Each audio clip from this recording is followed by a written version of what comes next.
Hello everyone, welcome back to the channel. একটা নতুন vlog নিয়ে চলে এসেছি। আজকে বিকেলবেলা বানাচ্ছি মুড়ি মাখা, তাই জন্য সব কিছু জোগাড়জাত করে নিয়েছি। আমি মুড়ি মাখা আজকে বানাচ্ছি কারণ কালকে যদি কেউ ভ্লগ দেখে থাকো জানবে আমরা থ্যাঙ্কস গিভিংয়ে বেশ অনেকটা রান্নাবান্না করেছিলাম। আজকে আর ইচ্ছে করছে না, মনে হচ্ছে সারাটা দিন একটু রিল্যাক্স করি। দুপুরেও যা বাকি ছিল কালকে থেকে সেই খেয়েছি। এখন সন্ধেবেলা এই ঠান্ডা ঠান্ডা ওয়েদারে একটু গরম আদা দেওয়া চা আর এই মুড়ি মাখা খেলে আমার মনে হয় রাত্রে খুব একটা বেশি কিছু খেতে হবে না। কৃষ্ণামের জন্য যদিও আছে অনেক কিছুই, রাত্রেও যদি কিছু খেতে চায় খেতে পারে। তো আমি এই মুড়ি মাখাটা শিখেছি কপিলের কাছে। আমি বিয়ের আগে এত ঘটা করে মুড়ি মাখতাম না, কিন্তু কপিল খুব মুড়ি মাখা খেতে ভালোবাসে। ওর কাছে গল্প শুনেছি, ও যখন টিউশন পড়তে যেত বালি স্টেশনে নাকি বেশ অনেকক্ষণ ওকে ওয়েট করতে হতো ট্রেনের জন্য।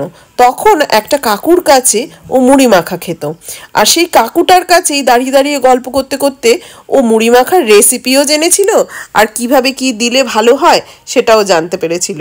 তো সেই থেকেই কপিল ওনার কাছে যে মুড়ি মাখা শিখেছিল সেটা নিজেও বানায়, আর আমার প্রচণ্ড ভাল লাগে।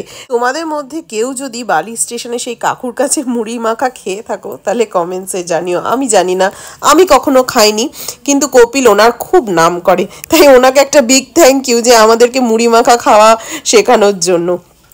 এই মুড়ি মাখাতে আমার যেটা মনে হয় সব থেকে মোস্ট ইম্পর্টেন্ট সেটা হচ্ছে এই আচারের তেল।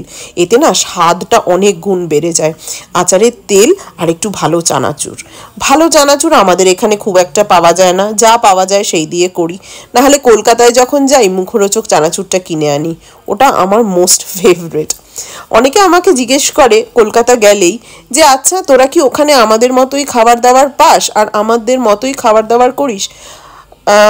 আমাদের এখানে খাবার দাবার পাওয়া তো অনেক যায়, কিন্তু কলকাতার মতো অবশ্যই স্বাদ আর ভ্যারাইটি হয় না।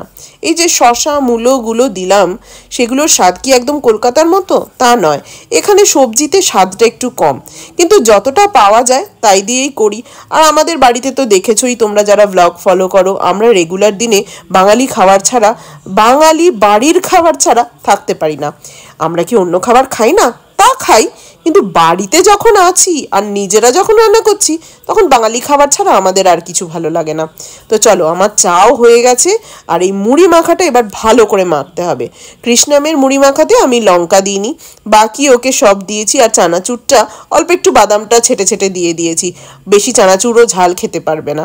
আর আমাদের এই দেখো আমটা আচারের, আর আলুটা আমি আলাদা করে সেদ্ধ করিনি, তরকারিতে যে আলু ছিল সেই আলুটা দিয়ে দিয়েছি। এবার এটাকে ভালো করে মাখতে হবে যাতে সব কিছু মিলে যায় একদম, আর এতেই মুড়ি মাখার স্বাদ, অ্যাকচুয়ালি মাখাটাতেই অ্যাকচুয়াল স্বাদ।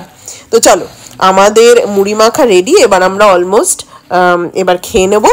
আর আজকের ব্লগটা এখানেই শেষ করছি, আমার পুরো মুখে জল চলে এসছে অলরেডি। আবার দেখা হচ্ছে নেক্সট ব্লগে। চলো, বাই।